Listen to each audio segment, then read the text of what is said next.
Hey up everybody, how you all doing? I hope you're well, I hope you're having a lovely day. Right, I've got the primal space, the hidden engineering of Mount Rushmore. Obviously I've heard of Mount Rushmore, who hasn't? It's in America somewhere, not what state it's in, I haven't got a clue, so I'm hoping I'll learn that here. It's President's on there, I know Lincoln's on there, Jefferson's on there, but I'm not sure of the other two. Lincoln's a guy on the right, and I think, not 100% sure, it's only because I recognise that figure and I recognise the name Jefferson, that I'm putting them two together. Jefferson on the left, 100% Lincoln on the right, but yeah, I'll learn by the time we get to the end of this. So yeah, let's go. I hope you guys are all having a lovely day. There is something unusual about Mount Rushmore. Unlike before we start as well, I reckon, I don't know when it was built, late 1800s, early 1900s, I'm gonna guess. most sculptures which look painstakingly crafted, Mount Rushmore almost seems like it formed out of the mountain naturally, and not by the work of a great sculptor. The reality is, Mount Rushmore is not only a work of art, but an engineering masterpiece. Is that when it was actually built, or is that when this photo was taken? But an engineering 1941. That's a hell of a lot later than what I thought it would be. Or when it was completed, maybe, I don't know. The two on the right hand side here, Lincoln and the other fella next to him, these two are the best, I think, because I don't know, these look more like they've just grew out of the mountain. Masterpiece. Despite having zero artistic experience, an enormous team of gold miners managed to bring these giant heads into existence using jackhammers, dynamite, and some clever engineering. We modeled the entire thing to show you how they mapped the design onto the mountain using ancient Greek technology, and how all of this was done without losing a single man. But in order to understand why Mount Rushmore exists in the first place, we need to go back in time. In the early 1920s, the state of South Dakota was just a few decades old, and it was struggling to get its foot in the door. State historian Doane Robinson saw how tourists from all over the country had been flocking to a new sculpture in the state of Georgia, and this gave him an idea. He reached out to the sculptor Gutzon Borglum and asked if he'd like to make an enormous sculpture of America's Wild West heroes. Borglum... That'd be a very different monument, wouldn't it? If it was these guys on there. Buffalo Bill, William Clark and Meriwether Lewis. I never heard of Meriwether Lewis. Wild West heroes. Borglum was excited by the idea, but thought that more national figures, like presidents, would draw more attention. And so, in the summer of 1925, he traveled to South Dakota and came across Mount Rushmore, a 500-foot tall cliff edge made from fine-grained granite. He knew that this would be the perfect blank canvas for his... Very hard stone to work with, that, isn't it? Granite? Oh, is it easy? I don't know, but I'd have thought granite's extremely tough. Maybe forgiving for that sort of thing, though. His project. With the mountain secured, he started studying photographs of the presidents and put together a 1:12 scale model. Now he had to figure out how he was actually going to make the real thing. At the time, Mount Rushmore had nothing. No roads, no electricity, and no way for workers to even climb the mountain. And so, in the summer of 1927, a road was built that could carry goods and people to the site. Soon after, an entire village popped up around the base of the site, with tool shops, blacksmiths, and houses. Usually how it goes, isn't it? Find a project, get it started, and people move there, don't they? People travel easier now, so back then, they'd set up shop there, set up camp, then set up shops and that. Then, yeah, villages evolved from there. So yeah, is it still a village that's there? Is it a museum, a village that's lived in, or has it expanded into a huge place now?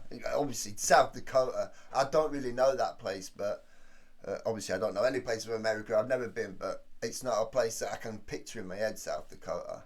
So I don't know whether it's a town or a city, or I know it's a state, but you know what I mean, what's there? For the workers. An enormous staircase was built to the top of the mountain, and a cable car was set up to carry tools and materials back and forth. A winch house was also built at the top of the mountain, where operators could raise and lower the brave workers on small seats to any point on the mountain. With all of this in place, the team could finally start carving out the first head of George Washington. With the help of carefully placed dynamite, the crews started tearing off large chunks of surface rock until they had a rough egg-shaped head. From here, it was up to the workers to carve out the face using jackhammers. But handling these 30-kilogram jackhammers on the side of a cliff would be a huge... I noticed he got a respiratory mask. I can't even say it. Respiratory? Is that it? Respiratory mask on. I didn't think that health and safety conscious there. Carve out the face using jackhammers. But handling these 30-kilogram jackhammers on the side of a cliff would be a huge challenge, and powering them would require more clever engineering. The jackhammers ran on compressed air, and so a building at the base of the mountain was set up to power them. It contained 3 massive air compressors that ran on electricity provided by the local gold mine. These would run all day, compressing air. Please let me know that they're still there. Please tell me they're still there as a museum piece. They haven't moved them, have they? Into a pipe that ran for 2,000 feet all the way up the side of the staircase and into a building at the top of the mountain. From here, up to 16 jackhammers could be connected at a time.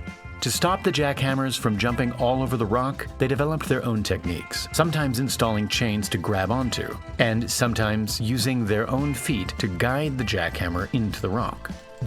You'd have to, though, with that weight, wouldn't you? Lock your feet in. She wouldn't be able to hold the damn thing out for all that sort of time, all day long. You'd have to lock your feet into place and lean it against your leg. Workers became experts at operating the jackhammers, but without any artistic or sculpting experience, how did they know where to drill? On the Stone Mountain Memorial, Borglum used a large projector to map out his design. But Mount Rushmore was much larger, and the 3D nature of the faces would make this method impossible. He had to figure out how to transfer the data from his model onto the mountain. In order to turn Mount Rushmore into a reality, Borglum had to figure out how to map his 5-foot model onto the 60-foot cliff edge. He took inspiration from the Greeks, who were able to make identical copies of Roman statues using a pointing machine. This was a tool that could measure... To be fair, I don't know how Greeks did it, but I kind of think I've seen something like this before. Specific points. It's reminding me, and there's no way he's going to have scaled it up in the way my mind's thinking. I've seen it where you can like draw something and it like draw it on a bigger scale. As you move something, it does it on a bigger scale. Or like the operating things now, when you do things with your hands, it does it on a smaller scale.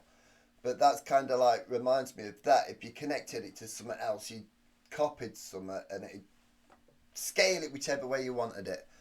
That's what it looks like. But I don't know how they'd have done that on a giant mountain. It's going to show me, isn't it?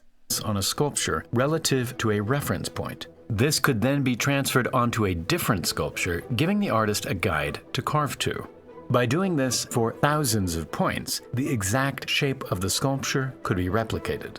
This worked well for replicas of the same size, but in order to scale up his design, Borglum would have to get creative.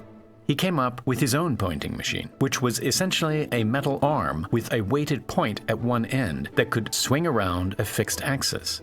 By placing the weighted point somewhere on his model, he could get 3 measurements: the angle of the point, its horizontal distance, and its vertical distance. By simply multiplying these measurements by 12, the exact same point could be transferred onto the mountain. But for that, it takes clever people, doesn't it, to build this world. It's kind of what I was thinking, but in a different way. The ways that I was on about, they're connected and to the smaller thing. I thought it was going to go around the smaller thing and it'd kind of chip it into the... Obviously not. Borglum would need to make a much larger pointing machine on top of Mount Rushmore. And so that's exactly what he did. Using this giant machine, thousands of points could be marked directly onto the mountain, showing the workers where to drill and exactly how deep they should drill. Instead of carving out the entire part, the workers would drill a series of holes close together in a honeycomb pattern. Then the rock between the holes would be hammered out. After a couple hours of solid drilling, a steel worker would come down on... I don't know why I said dynamite. They don't want to be sticking dynamite in there while they're dangling from a swing. a harness with replacement bits to keep the workers drilling. The work was tough, and the men spent 8 hours a day dangling over a 500-foot cliff edge for just 50 cents. Right. Oh, 50 cents. An hour. Over the next... I thought he was going to say a day. That's not too bad, is it, for back then? 50 cents an hour. But yeah, he's wearing a mask. There was no deaths that I heard him say, which really surprised me. Even though I've never thought about deaths on here. You just think about when they built Empire State Building, which came first, that or this actually. Loads of deaths, weren't they? Apparently, was it the Empire State Building with that famous picture of all them people on that beam eating their lunch? Is that the one where loads of people died or whatever? But I think there might be no deaths here because people that work with dynamite, they said they were gold miners, didn't they? So people that are working with dynamite, I don't know, might take care and safety precautions a little bit more. Because everything they do tends to be a lot more dangerous. I don't know. Opposed to what... Right, they're using dynamite opposed to fellas using hammer and nails and drills and stuff. That's the point that I'm trying to get at. I feel as though the safety concerns aren't quite as prevalent, whichever the word is, on traditional sites, as it were. Next few years, work progressed, and eventually George Washington's hours a day dangling over a 500-foot cliff edge for just 50 cents an hour. Over the next few years, work... See, I was going to say no deaths, but how many toes got lost? 8 hours holding that thing out with your foot locked into place. It's going to bounce back and hit your foot now and again, surely. Progressed, and eventually George Washington's head was done. Borglum had assembled a well-oiled team, and so he turned his attention to the finer details. One of the trickiest parts about the sculpture was the eyes. Typical Greek sculptures have perfectly smooth eyes which look flat and lifeless. To give the eyes a realistic shine, he cut out a hole that was deep enough to always be in shadow. They do look proper realistic though, don't they? So this must be it. Then, at the center of the pupil, a square section would be left uncut to give the impression of a reflection in the eye. This was an extremely risky process, since the rock could fall under its own weight at any moment. Its effect was amazing, and when viewed from far away, these square sections gave the eyes a this fella right at the back here, second from the right, is he wearing glasses or has he at least got frames on there? It looks like glasses to me. Shiny texture. To finish off the heads, workers would do a process called bumping, which would smoothen out the surface and pulverize it, turning it into a whiter color. The carving of Mount Rushmore went on for 14 years, but in the end, it was never quite finished. The original plan was to have each president carved down to their waist, and a secret tomb designed with lavish decorations had only just been started when the project came to an end. The Second World War took away all of the attention. Second World War took the attention away. No. They're fibbing to you. They still did the secret cabin, or whatever you want to call it there. They just told you they didn't get around to finishing it. I'm just messing. If they'd have done, I don't know if it's all I know, especially Lincoln's head and the other fella next to him. I did see the names, but Roosevelt, I'm not even sure which one's Roosevelt. The second from left's Jefferson, innit? Not the one that I put. But 100% no Lincoln. But Lincoln's definitely the best one. It does look as though it's just growing out of the mountain. But yeah, if they all had the waist, the entire waist done, I don't think it'd look nowhere near as good. It's more mystical like this, I think. And money from Mount Rushmore. And just a couple years later, Gutzon Borglum passed away. Ultimately, Borglum and Robinson achieved their goal of putting South Dakota on the map. And now, time for the Primal Space giveaway. The winner of the previous giveaway is Sam. Congrats. I really like that. That was good. That, as I said, I didn't even know how the Greeks did it. So him taking how they did it, but modelling it up is crazy. Yeah, any of you guys out there watching this have got family members from back in the day that worked on it or lived there from the moment that the village started working at the shops there or working on the actual monument itself? Yeah, let me know about that because that'll be interesting to know. But yeah, Again, another brilliant video, learning everything along the way. So yeah, if you guys like it, give me a thumbs up if you want to, and I'll see you next time. Have a good day. Goodbye. Bye bye.